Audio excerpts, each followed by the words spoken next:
Good afternoon, Facebook friends and YouTube followers. This is Rich again, back for your second video blog of the day for Thursday, August 14, 2014, around 3:30 p.m. in Belleville, Massachusetts. It's a nice and sunny day.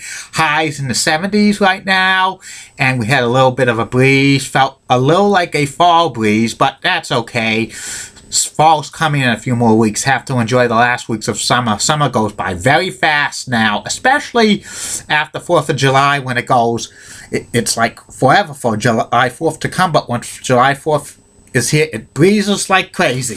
It goes like a fast train. And some news to report. The life of the late Robin Williams said that Robin was suffering from the beginning stages of Parkinson's disease when he passed away suddenly on Monday. That's so sad. So still condolences to his family. And that's about it for news. My next subject's my personality profile. And my personality profile today is about soon-to-be retired MLB Commissioner Bud Selig. Bud Selig has been commissioner of Major League Baseball since 1992, and he's been part of the game for many, many years. First as an avid fan, and a minority owner of the Milwaukee Braves, and then owner of the Milwaukee Brewers, and then commissioner of baseball. Bud Selig grew up in Milwaukee, Wisconsin, and he was part of a Jewish family. His father is from Romanian descent, and his mother was from Ukraine descent. And Bud Selig went to the University of Wisconsin-Madison. He majored in history and political science. He graduated in 1956, and for 2 years after getting out of college, he served the United States in the Army. That's a good deed of him.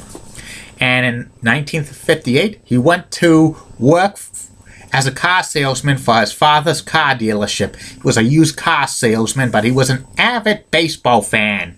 He was a minority owner of the Milwaukee Braves when they were in Milwaukee. He was devastated when the Milwaukee Braves moved to Atlanta to become the Atlanta Braves in 1966. And Bud Selig formed a group called Teams Inc., and their goal was to get a baseball team back in Wisconsin's largest city, Milwaukee, Wisconsin.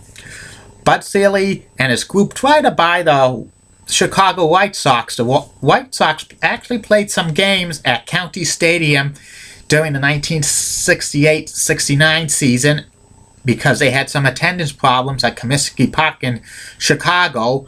And when they played the games at County Stadium in Milwaukee, large crowds, and Bud Selig tried to buy the Chicago White Sox, but that deal fell through.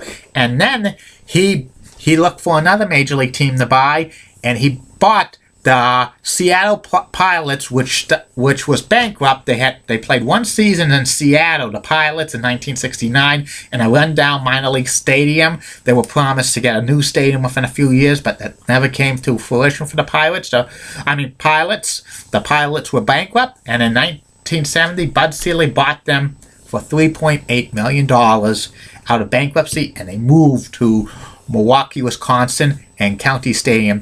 The Pilots will rename the Milwaukee Brewers, and for the next 22 years, Bud Selig owned them. Milwaukee Brewers won Organization of the Year 7 times through Baseball America, even though some of the years they were one of the worst teams in the league, in the American League, but they got some good talent through the late 70s and early 80s. They got Paul Molitor, Robin Yount, Ben Ogley, Cecil Cooper, Don Money, Charlie Moore, Pete Furkerich, Wally Fingers, and they made the playoffs. The Brewers in 1981 and 1982. They made to the 7th game of the 1982 World Series against the Cardinals, which they lost. And Bud Selig also was one of the most big-time influential owners in Major League Baseball. He was on several committees and stuff like that. In 1992, he was on a committee to get rid of the commissioner at the time, Faye Vincent, and they voted Faye Vincent out, and the owners decided to get Bud Selig in on a temporary basis as like an interim commissioner. Bud Selig was still owner of the Brewers at the time, so he had to reverse his ownership to his daughter Wendy. And Bud had some changes for Major League Baseball. He instituted the three divisions, and then he had the wild card. But in 1994, he was the man who decided to cancel the World Series because of the player strike, and that wasn't good. But baseball signed a new labor agreement, and the World Series has been played ever since without any interruptions. And also, Bud Selig introduced interleague play. He also eliminated the American Leagues and National Leagues offices. He consolidated them. He just phased them out. And he also, the baseball umpires were assigned American League and National League umpires, but that was eliminated under Selig's watch. And he also had a lot of other things he did. He also was a proponent of PED testing in baseball, and he avoided a labor stoppage in 2002. They signed a labor deal at the last minute, avoiding another baseball strike.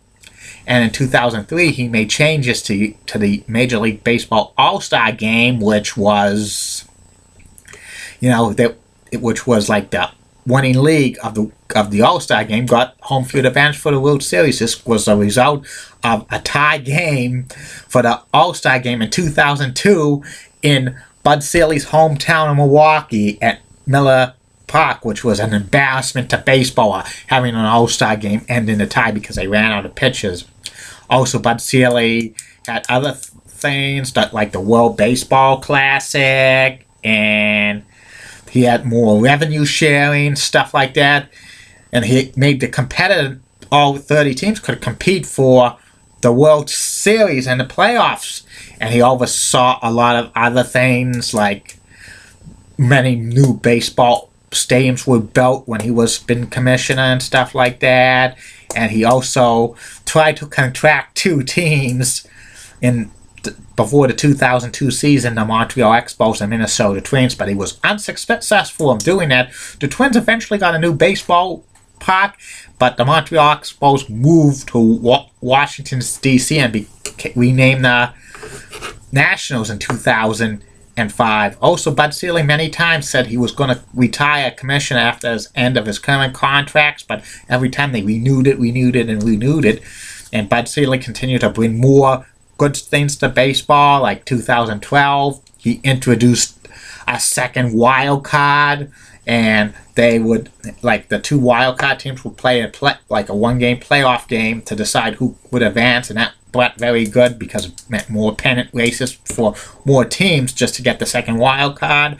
He also was to have the unbalanced schedule, and also in 2013 he had the Houston Astros move from the National League Central to the Area West, so both leagues, American League and National League, had 15 teams, meaning interleague play every day. And Bud Selig's brought a lot of good things to baseball, but the drugs, the PED scandal, and canceling of the 1994 strike will probably haunt Bud Selig for his legacy as commissioner of baseball. But he's done a very good job as commissioner of baseball, considering that he oversaw those two things. And he's going to retire in January of 2015, and he's probably going to be put in the Hall of Fame at some point because he brought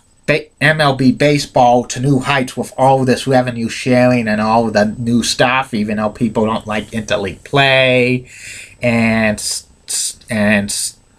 more wild card team. But that's how baseball, and it helps baseball grow to more money and stuff. And he's had labor peace for over 20 years, which is a good because before this happened, 20 years prior, every time baseball had the collective bargaining agreement expire, there was always a lockout and a strike, and Bud Selig made sure there was no strikes or lockouts again, which is a good thing because we don't need strikes and lockouts in sports.